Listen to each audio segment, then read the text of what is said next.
Why, Marvel? Why? Why do you keep trying to make Spider-Man sidekicks? Hey guys, it's Jug, and today we're talking about Spider-Man sidekicks. Now, you might be thinking, Spider-Man, he doesn't have a sidekick, he's not Batman. Well, you'd be wrong. To the dismay of fans, he's actually had several. Now, to be clear, when I say sidekicks, I'm not talking about people that Spider-Man's teamed up with, like Black Cat, or people like Miles Morales Spider-Man, who's a Spider-Man in their own right. I'm specifically talking about characters who were designed to be sidekicks, for which there are two-ish. Spider-Man has had two major sidekicks, both of which were actually invented by the exact same guy, Dan Slott. And I'm sure you noticed that I said major. Yes, that's because although there's only two major sidekicks, Spider-Man's had a number of other sort of pseudo-sidekicks throughout the years. They've been temporary sidekicks, or people have tried to become Spider-Man's sidekicks, but since they're technically sidekick adjacent, I'm gonna still cover them in this sidekick video. So let's just get into it. First up, we have Gibbon. Gibbon's real name is Martin Blank. He's a man who has the abilities of an ape. And it turns out that his body is actually transformed to look like an ape, but not originally. Originally, he was a human in an ape suit, but then he somehow got, I don't know. He looks like an ape now, to simplify things. Gibbon met Spider-Man one day when Gibbon was just jumping rooftop to rooftop, you know, just trying to cool off like we all do. And he came across Spider-Man. Spider-Man was enraged, throwing his camera about all pissed off Spider-Man like, and Gibbon ends up catching it. And he gives it back to Spider-Man. Spider-Man can tell that Gibbon's depressed, so he actually tries to cheer Gibbon up, but this is kind of a mistake because Gibbon now is attached to Spider-Man, and he thinks they have some sort of connection. So Gibbon would slowly become more and more obsessed with Spider-Man and try to interfere with Spider-Man's crime fighting. Eventually it got to the point that they were hanging out so much that Gibbon was like, hey, you know, why don't I just become your sidekick, Spidey?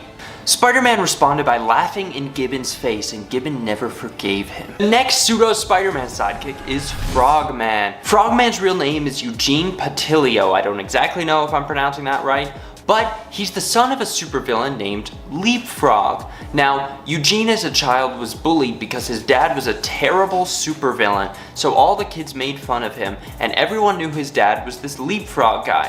When Eugene grew up, he was like, I need to put this leapfrog ghost that haunts me in the past. So he decided to take his dad's costume and wear it for himself, becoming Frogman. To establish Frogman and accomplish heroic acts, Frogman often tried to team up with other heroes, especially Spider-Man. He really liked Spider-Man and wanted to be his sidekick. But whenever he tried to help the heroes like Spider-Man, he actually ended up helping the villains.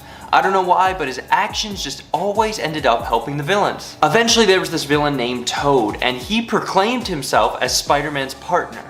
So I guess technically Toad is another Spider-Man pseudo-sidekick. This sets Frogman off because he's like, I'm supposed to be Spider-Man's sidekick, not Toad.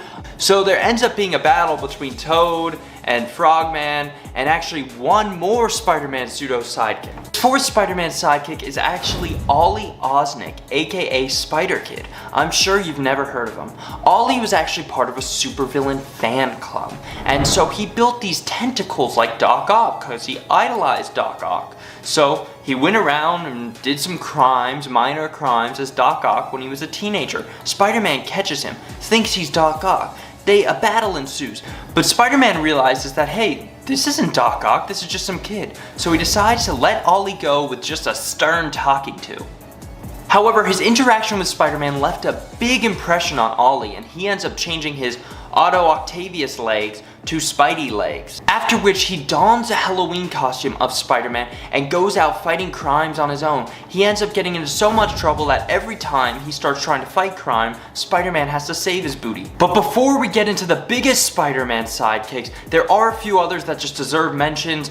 First off, we have Green Goblin, who almost became Spider-Man's sidekick. He offered to Spider-Man, hey, let's be partners. Now you might be thinking, Norman Osborn would never do that. Well, that's actually Phil Urich Green Goblin who took up the mantle. And he wasn't insane at the time, he was just trying to be partners with Spider-Man. Spider-Man refused, and eventually Phil lost his sanity, so Spider-Man's regretful about not taking him up on his offer.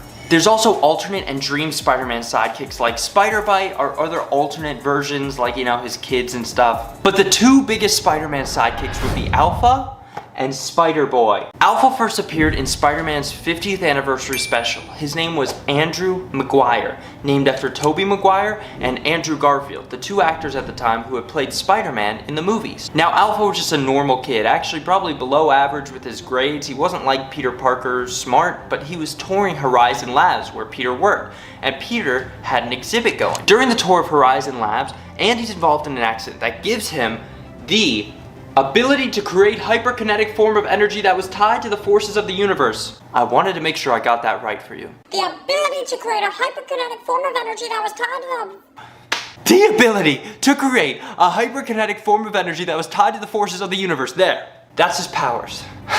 Well, after the accident, Peter Parker, with his unending feelings of responsibility, felt responsible for the accident, so he decided to take Alpha under his wing and make him officially his sidekick so that he could train him and make sure that, things didn't go wrong. Although Peter Parker tried his best, Alpha was still just a kid, and he was kind of irresponsible, especially when it came to his powers, because he thought, these things are bringing me fame, they're bringing me chick, I don't know what I'd do without them. And so he was kind of reckless, especially when it came to fighting. It got to the point where there was a battle he was involved with when he teamed up with Spider-Man and the Avengers, and he put hundreds of lives at risk just by being careless. So Peter Parker decided that Alpha was too irresponsible to have the powers, and he ended up figuring out a way to steal the powers back from Alpha. That is until Doc Ock took over Peter Parker's body and decided, it's interesting the powers Alpha has. I want to kind of test him and see if I can take those powers for myself. So Otto Octavius arranged to give Alpha his powers. With his powers back, Alpha decided he wanted to do better. He learned from his mistakes last time, but when he tried to save a woman from a mugging, he actually ended up crushing the mugger's skull. Now, I know what you're thinking. Crushing someone's skull is probably fatal, but you gotta remember, at the time, Alpha had no villains. So, this guy became his first villain, Zeta. Anyway, nothing really important happens with Zeta, but Alpha tries to become the protector of Pittsburgh, and then we never hear from him again. Which is kind of a good thing, because back in 2012, when the 50th anniversary issue came out, and Alpha kind of became oh, Spider-Man got a sidekick thing, people were pissed off. I remember people were so pissed off about Alpha, and they were like, I don't want this character anywhere near Spider-Man or in Marvel Comics at all. I don't know if the consensus has changed much, since we really haven't seen Alpha since, but I'd be down to see him again. Possibly the now biggest and newest Spider-Man sidekick is Spider-Boy. Now, Spider-Boy is actually a character from the 90s from a Marvel DC crossover who's like an amalgamation of Spider-Man and Superboy. However, this is not that character. Earlier this year, at the end of a Spider-Verse event, this brand new character, new Spider-Boy, appeared. His name was Bailey Briggs, and he claimed that he had been Peter Parker's sidekick for as long as he had powers. He also said that he was trained by Spider-Man and Daredevil, and his costume was made by the Fantastic Four. He possesses the ability to leap really high and wall crawling, and he has this venom bite, and he also has multiple eyes sometimes. However, when he was allegedly Spider-Man's sidekick, Spider-Man never gave him web shooters because he was still a kid. And I guess, you don't want to give a kid web shooters, but you can put him in the line of fire. He's taking a page from Batman's book. The thing about Spider-Boy, however, is that no one in the Marvel Universe remembers him at all. Now, why is this, you may ask? Well, it's because he was stabbed by a dagger during the Spider-Verse event that erases people from all of reality, and if they're erased long enough, then everyone forgets who they are permanently when they come back. However, there were other Spider characters who were erased, but they weren't erased as long, so people remember them, but not this Spider-Boy, who was actually there for every single Spider-Man event that had ever happened, ever, kind of, some of them, and we're still figuring that out. Now, when Spider-Boy was announced, there was a ton of backlash. No one thinks that Spider-Man should have a sidekick.